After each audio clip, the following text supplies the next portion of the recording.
প্রথম তলবে হাজিরা এড়িয়েছেন তৃণমূল সাংসদ সুখেন্দু শেখর রায়কে ফের তলব করল লালবাজার।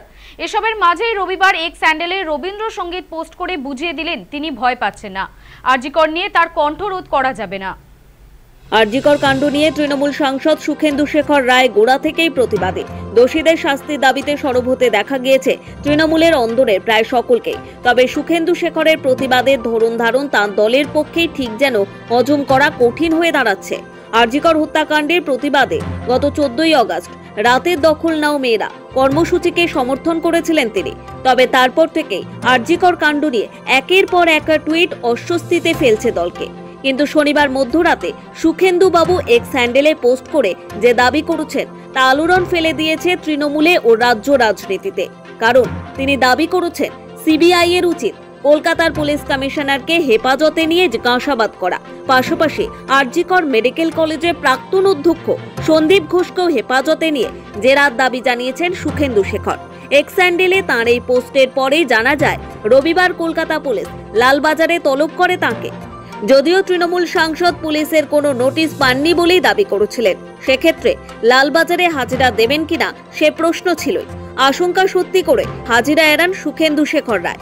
এদিন সন্ধে ফের সুখেন্দু শেখর রায়কে তলব করেছে লালবাজার, কিন্তু তারপরও দমলেন না রাজ্যসভা তৃণমূল সাংসদ সুখেন্দু শেখর রায়। তার কয়েক ঘন্টা পর এক স্যান্ডেলে একটি রবীন্দ্রসঙ্গীত পোস্ট করেছেন সুখেন্দু শেখর রায়।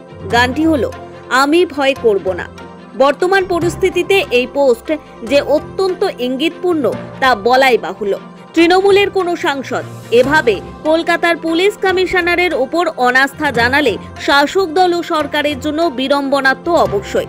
রবিবার সুখেন্দু শেখরকে তলব করা হয় লালবাজারে, কিন্তু তিনি শেষমেশ অবশ্য শারীরিক অসুস্থতার কারণ দেখিয়ে যাননি। তবে সোশ্যাল মিডিয়ায় অ্যাক্টিভ থেকে অর্থবহ বার্তা দিলেন তিনি। আরজিকর হাসপাতালে তরুণী চিকিৎসকের ধর্ষণ ও হত্যাকাণ্ডের ঘটনা নিয়ে সরব হয়ে দলের রোষের মুখে পড়েন ডক্টর শান্তনু সেন। আরজিকর কাণ্ডের প্রতিবাদে রাস্তায় নেমে মেয়ে এবং স্ত্রীকে সঙ্গে নিয়ে প্রতিবাদ জানিয়েছিলেন ডক্টর শান্তনু সেন। অধ্যক্ষ সন্দীপ ঘোষের বিরুদ্ধে একাধিক অভিযোগ তুলেছিলেন শান্তনু সেন।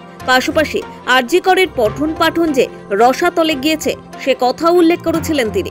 তারপরে কার্যত দল থেকে তাকে ছেঁটে ফেলে দেওয়ার প্রক্রিয়া শুরু হয়। এত কিছুর পরেও দমে যাননি ডক্টর শান্তনু সেন। শান্তনু সেনকে বিস্ফোরা হিসেবে মনে করে তৃণমূল কংগ্রেস অত প্রশমনের চেষ্টা করলেও গোদের ওপর বিস্ফোরা হিসেবে উদয় হয়েছে সুখেন্দু শেখর রায়। ব্যুরো রিপোর্ট, সময়, কলকাতা।